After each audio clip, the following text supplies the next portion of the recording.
समझ गया कि कोई चोर आता है रात्रि में और आकर के चोरी कर जाता है। हाथ में लकुटी लेके बैठूंगा, जैसे ही मिलेगा उसकी खूब जोर से धुनाई करूंगा। देख लिया इसने, जैसे ही लाठी लेकर के पीछे दौड़ा, लकुटी लेकर, रुक जा चोर चोर चोर। तिरुपति बालाजी के दर्शन किए, चित्र में भी जिन्होंने किए हों, उनकी ठोड़ी पर यहां एक श्वेत श्वेत एक कपूर मिश्रित एक औषधि लगाई जाती है। क्यों? कहते हैं तिरुपति, ऊपर तिरुमला जो है वो पहाड़ पर है, नीचे तिरुपति है। और तिरुपति में एक वैष्णव अपनी गौशाला में गायों का दूध निकाल के नित्य लेके जाते थे। पैदल चढ़ के इतने भारी दूध के उन पात्रों को कंधे पर लाद के ऊपर लेके जाते और श्री वेंकटेश भगवान को दूध का भोग, जो भी सामग्री बनती, या घी भी निकलना हो, छाछ बननी हो, मक्खन निकलना हो, सब उसी दूध से होता था। इतनी संख्या में दूध लेकर के नीचे से जाते। ठाकुर जी ने उनसे एक बार प्रकट होकर के कहा, देखो हमें तुम्हारी गैयाओं का निकला हुआ दूध बहुत प्रिय लगता है, पर तुम इतनी मेहनत करके ऊपर आते हो, ये मुझसे देखा नहीं जाता। तो बोले क्या करूं? बोले तुम मत आया करो, अब मत आया करो, हम अपनी व्यवस्था ऊपर कर लेंगे। हम वेंकटाधिपति हैं, लक्ष्मीपति हैं, कहीं ना कहीं से हमारी व्यवस्था हो जाएगी, आप ऊपर मत आया करो। तो वो जो ग्वारिया थे ना, उनके नेत्र सजल हो गए। बोले अच्छा, तो मतलब अब मेरी जगह किसी और को बैठाने वाले हो, मुझको परिवर्तित कर रहे हो, सेवक बदल रहे हो।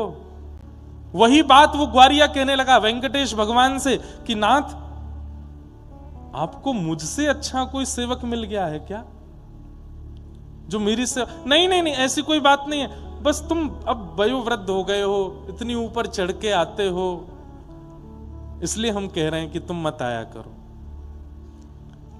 उस सेवक ने कहा, बोले आप चाहे जितना मना करो, मैं तो आऊंगा। नित्य जाने लगे। ठाकुर जी बोले ऐसे नहीं मानेगो, मुंह को कुछ और करना पड़ेगा।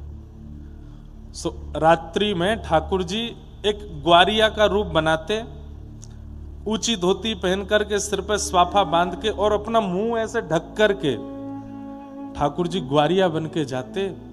और जैसे ही वो ग्वारिया जिसकी गौशाला थी वो सो जाता, ठाकुर जी जाते और सब गैयाओं को खड़ा करके थन में मुख लगा करके सबका दूध पियाते।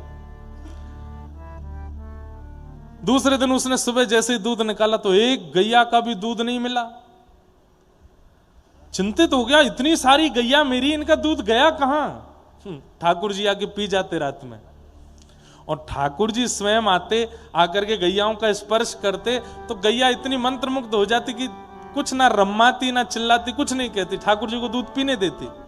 सबको दूध पी के ठाकुर जी चले जाते।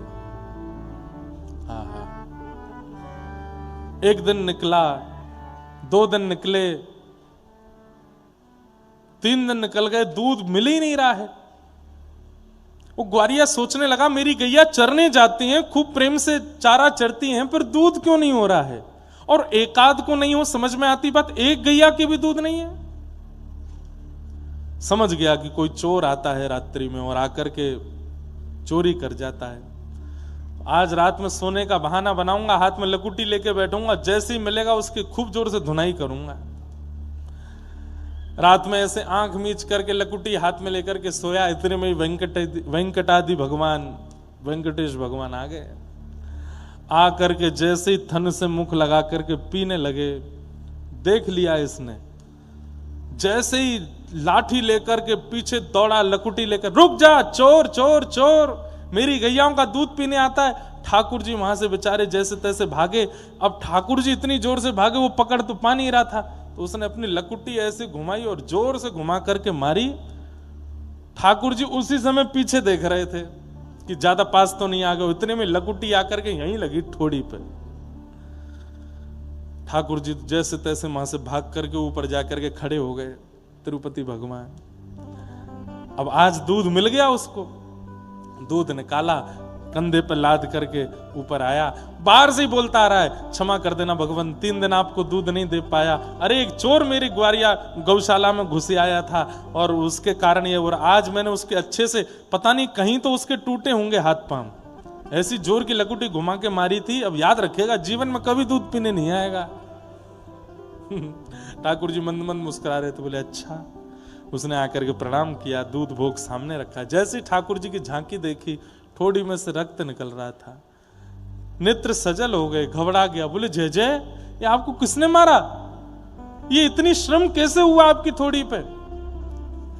भगवान बोले छोड़ो, अब रहने दो, क्या बताएं? नहीं नहीं बताओ। वो इंद्र भी होगा तो मैं स्वर्ग में जाकर के खींच के लाऊंगा उसको। किसने मारा आपको, बताओ। ठाकुर जी बोले रहने दो, मत पूछो। भगवान एक बार नाम तो लीजिए आप उसका, कौन व्यक्ति है? तिरुपति का है, तिरुपति तिरुमला का है। तो ठाकुर जी बोले अच्छा, हमारे नगर के किसी व्यक्ति ने ऐसा किया? नाम बताइए आप, तुरंत नाम बताइए।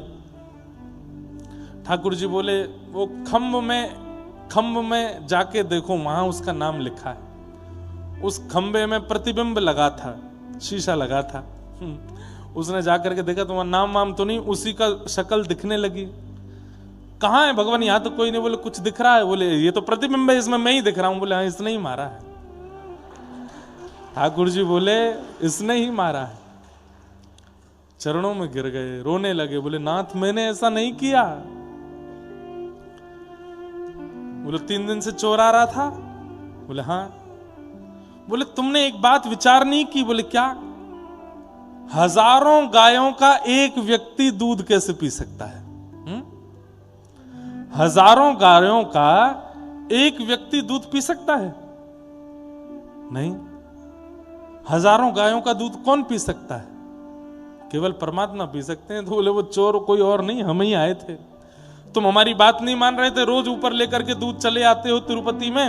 अब तुम नहीं माने तो हमने सोचा कि ऐसा क्या करें कि तुमको आना ना पड़े, हम ही नीचे आके गैयाओं का दूध पी जाते थे।